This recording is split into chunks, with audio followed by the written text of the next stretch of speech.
चलिए आज हम आप लोग को जनन के बारे में जनन में क्या होता है। चलिए जनन में क्या बताएंगे आप लोग को, लैंगिक जनन किसके बारे में। तो सबसे पहला काम, जनन का मतलब क्या होता है।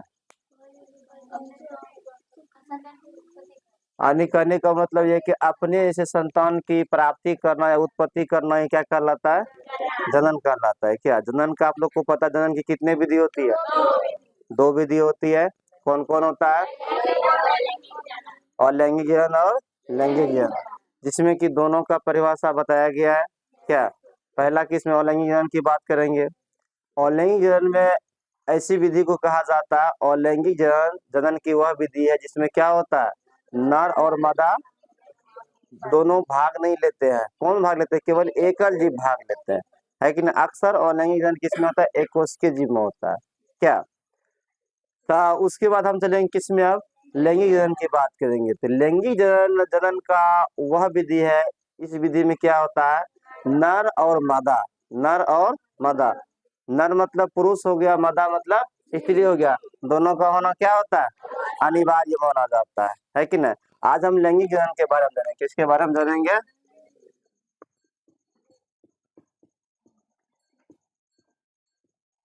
देखिए तो लैंगिक जनन में क्या होता है, बताते हैं। नर जनन,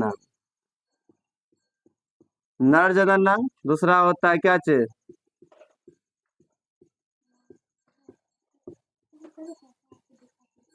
मादा जनन। क्या देखिए होता क्या है कि लैंगिक जनन में क्या होता है कि नर और मादा दोनों का होना क्या होता है, अनिवार्य होता है।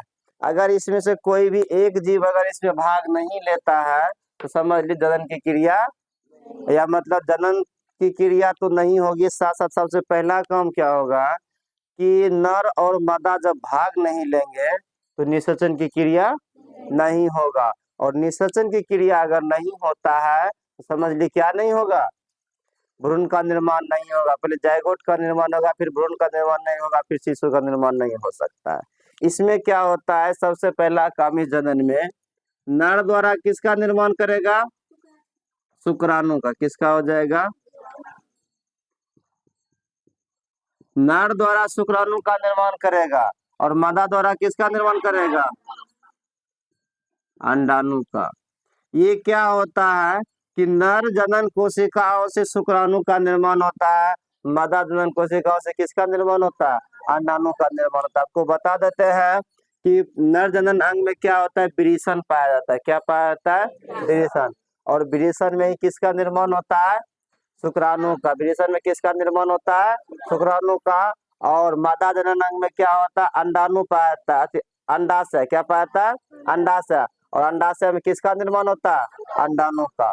अब इसमें क्या होता है कि नर जनन अंग यानी शुक्राणु, नर जनन अंग द्वारा क्या होता है, शुक्राणु को उत्सर्जित करके, मादा जनन अंग द्वारा क्या होता है कि अंडाणु को उत्सर्जित करके क्या होता है, ये दोनों का क्या होता है, संयुग्मन होता है। क्या था, दोनों का, ये दोनों का संयुग्मन होगा, दोनों मिलेगा।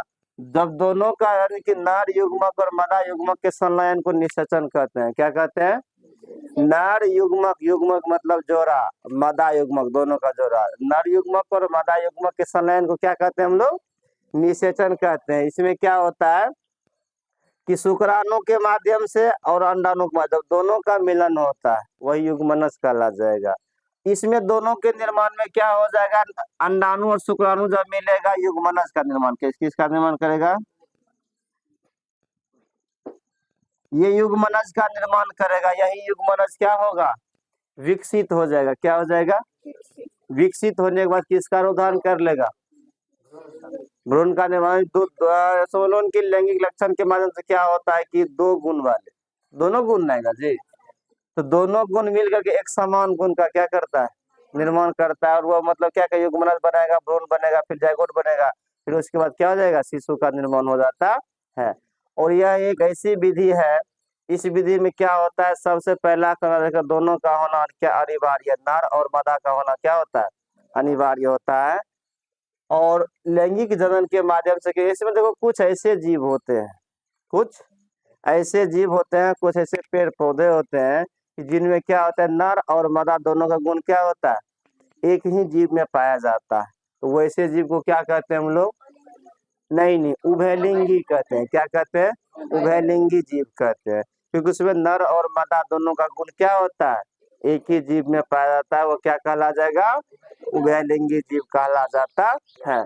यहाँ समझने में कोई दिक्कत लैंगिक जनन में? जनन की वह विधि जिसमें नर और मादा दोनों क्या होते हैं? भाग लेते हैं, लैंगिक जनन कहलाएगा। यानी कि नर और मादा भाग लेकर के संतति का निर्माण कर रहा है, समझ लीजिए लैंगिक जनन हो गया। और लैंगिक जनन में क्या होता है कि नर जनन अंग क्या अलग होता है, मादा जनन अंग अलग होता है। नर जनन अंग के द्वारा शुक्राणु आएगा, मादा जनन अंग के द्वारा अंडाणु आएगा। ये दोनों जब संयुग्मन होता है तो युग्मनज का निर्माण करता है। वही युग्मन निषेचित होकर क्या होता है कि मतलब भ्रूण का निर्माण करेगा, फिर शिशु का निर्माण होगा। जब पूरा पूर्ण रूप से उसका काल समय यानी कि पूर्ण जाता है, कितना का जी? 9 माह का जब समय पूर्ण जाता है तो वही विकसित होकर क्या होता है? एक नवजात शिशु का क्या करता है? निर्माण करता। समझने में कोई दिक्कत आप लोग को? चलिए, हो गया, ज्यादा नहीं बनाना।